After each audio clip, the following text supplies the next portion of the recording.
What's going on, guys? It's your boy Double B here, back with another video. Before we get started, as always, I'd like to ask you guys if you can please comment, like, and subscribe. In the comments, you can just comment the number 29 since November 29th. Appreciate that a ton. I did my recap for Thanksgiving plays for the NFL in my last video, so nothing to recap here. We're just going to get started, get right into these plays, which, don't want to waste too much time because I do have 8 plays total. We have a big 10-game slate, so we're going to get right into it. So the first play here is a Josh Green threes ladder. So right here, I played his 2+ threes at -115, his 3+ threes at +230, and his +4 threes at +550. So all those odds are at FanDuel. So I really like the spot here for Josh Green. LaMelo Ball is going to be out for this game. They're also missing Miles Bridges, Trey Mann, a couple other players. They're pretty banged up. So I really like the spot here for him. The Knicks, they have been getting killed all year from 3, specifically against the corner threes, where, that's where Jeff Green takes almost half of his shots. So, and that's with LaMelo Ball being there. So we're going to see what it looks like without LaMelo Ball there. So should be a lot more volume for him to put up some threes. So that's why I'm laddering him up to 4 threes. I think you're getting pretty good value on his threes there. So definitely worth a look. Next play here, another threes prop. It's going to be Donovan Mitchell, 4 threes at -120. So another great matchup here. Atlanta allows the most above the break threes, which is where Donovan Mitchell shoots 45% of his shots from. So the Hawks also allow the most points in the to the pick and roll ball handler, which is where 34% of Mitchell's points come from. And I know I'm betting his threes, not his points, but that's how Mitchell usually gets a lot of his threes off, is in the pick and roll. So they struggle against threes, they struggle against above the break threes specifically, and they also struggle against P&R ball handlers. So I think it's a really good spot for Donovan Mitchell. They just played each other a couple days ago. He hit 4 threes, but he shot 14 of them. So could be another ladder potential. I don't really like the value. Maybe like a parlay, like a leg piece, maybe to hit 5 threes and put him in a parlay with something. But yeah, I really like him to hit 4 threes again against Atlanta. Their defense is trash. It's a high total in the game. I think it's like 244, 246, something crazy. So I think Donovan Mitchell's going to have a good game. Like I said, definitely the volume's going to be there. You just got to make them. So he shot 4 for 14 he shot terrible last game, and he still hit this number. So really like the spot here for him. Next play here is going to be a points prop. It's going to be Cade Cunningham over 21.5 points at -125 at DraftKings. So there's really not a whole lot not to love about this matchup here against Indiana. So over 60% of his points comes from the pick and roll, being the ball handler and pick and roll, of course, free throws, and isolation. So Indiana actually ranks bottom 5 in defending all 3 of those categories. So going back to last year, Cade is over this line in his last 5 games against Indiana. So he has very good success rate against Indiana. All were the areas where he scores the majority of his points and takes the majority of his shots. Indiana struggles against defending him. So I really like the spot here for Cade Cunningham. He also has he's coming off of 3 30-point games in a row. So I don't know if he's going to get to 30. It's kind of hard for a player to continue that scoring pace, but he's really had a good year overall and generally had a few triple-doubles, so he's having a great year, so I expect that to continue here against Indiana. Next play here is Jimmy Butler over 18.5 points.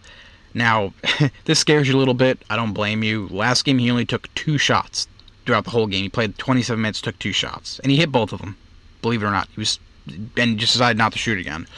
But it's hard for me not to pass up on this play here. Worth mentioning that last game that he only took 2 shots, and it was the second leg of a back-to-back. So, you have to take that with a grain of salt. You have to definitely add that in, because there's just players, and Jimmy Butler's one of them, that they either don't play on a back-to-back, or if they do play on a back-to-back, they're not there. Okay, they're not giving it a full 100%. So I think with a day rest, I think he should be fine. So Jimmy Butler scores 28% of his points from the free throw line, which the Raptors allow the most free throws per game. He also scores over 40% of his points from pick and roll, being the ball handler in the pick and roll, transition, and isolation, which the Raptors are in the bottom half of the league in defending all three of those categories. And Butler has also been much better at home going over this line in 5 of his 7 home games this year. So I think coming off a 2-shot game, you expect him to be a little bit more aggressive in a great matchup at home. So really like the spot here for Jimmy Butler at 18.5 points. Next play up here is going to be Jakob Poeltl over 10.5 rebounds. So the Heat allow the 4th most rebounds to centers this year. Jakob Poeltl is averaging 12 rebounds a game this year.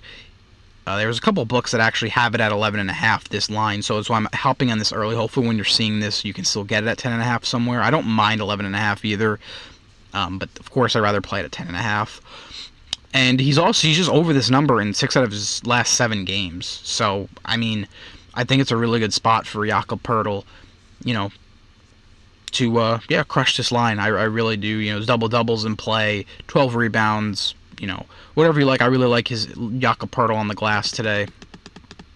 Next play here is going to be Dalton Knecht over 2.5 threes. 3 threes made. So when Knecht is starting this year, he's averaging averaging 4 threes a game and averaging 19 points. So the only true weakness against the Thunder is spot-up threes. More specifically, the corner threes, because they stay home on the shooters and pretty much let the pick and roll die. So that's why, they help off the pick and roll. So they're very good against covering the pick and roll, but they help a lot from it, and that leaves shooters open. Hence, Knecht, he takes 33% of his shots comes from spot-up threes. And, he does a lot of the damage above the break, but also in the corner as well. So, OKC gives up the 3rd most points from spot-up shots. So, really like the spot here for Knecht. I don't see why he wouldn't start again. I know JJ Redick has been kind of moving the lineups around, but I expect him to start in this game. Even if he doesn't start, I still like the spot here for him. Definitely doable. The volume should definitely be there. Just got to hit him. Next play here, we're staying in the same game. OKC Thunder versus the Lakers. We're going with Jalen Williams over 21.5 points. So, a good matchup for Jalen Williams against the Lakers. So, majority of his points comes from the restricted area and in transition. The Lakers allow the 3rd most points in the restricted area and the 2nd most points in transition. So, and I believe he's over this line like 8 of 12 games this year. He has a really good hit rate to this line, so I really like the spot here. I don't see why, he shouldn't be able to get the 22 points. I think even a couple books did have him at 22.5 already. I think FanDuel had him at 22.5. I would still play it there. I think he can get to 25, honestly. So, definitely a spot that I really like. And this will be my last play of the night. Here is going to be Isaiah Hartenstein over 3.5 assists. So since returning from injury, Isaiah Hartenstein has only hit this number once. But the 2 games he was missed on the hook with 3 assists. He had 3, 4, and 3. So the Lakers allow the 3rd most assists per game. More specifically, they allow the 7th most assists to the center position. So obviously, I'm not going to take every center against them to get assists, but Isaiah Hartenstein has always been a good passer, especially if you watch him on the Knicks the last few years. He can rack up assists. So I really like the spot here. I think that the potential assists definitely should be there as long as OKC's hitting down some shots, knocking down shots. He should definitely be able to get this. So I really like the spot here for Isaiah Hartenstein. The minutes haven't been a problem. He's usually playing around 30 minutes. They don't really have another healthy center on the roster right now, so Hartenstein's going to be getting a lot of minutes. He should be playing out there a lot. Hopefully he doesn't get in foul trouble covering AD, but that's something I might have to live with. Hopefully, we don't have to deal with that. But, those are my plays. As always, if I have any added plays, I will add them to the pinned comments down below, and of course, they'll be posted on my Twitter at @BB_picks. The link will be in the description in this video. But got nothing else left for you guys. Just want to wish you guys best of luck. Hope you guys cash some bets today. And peace.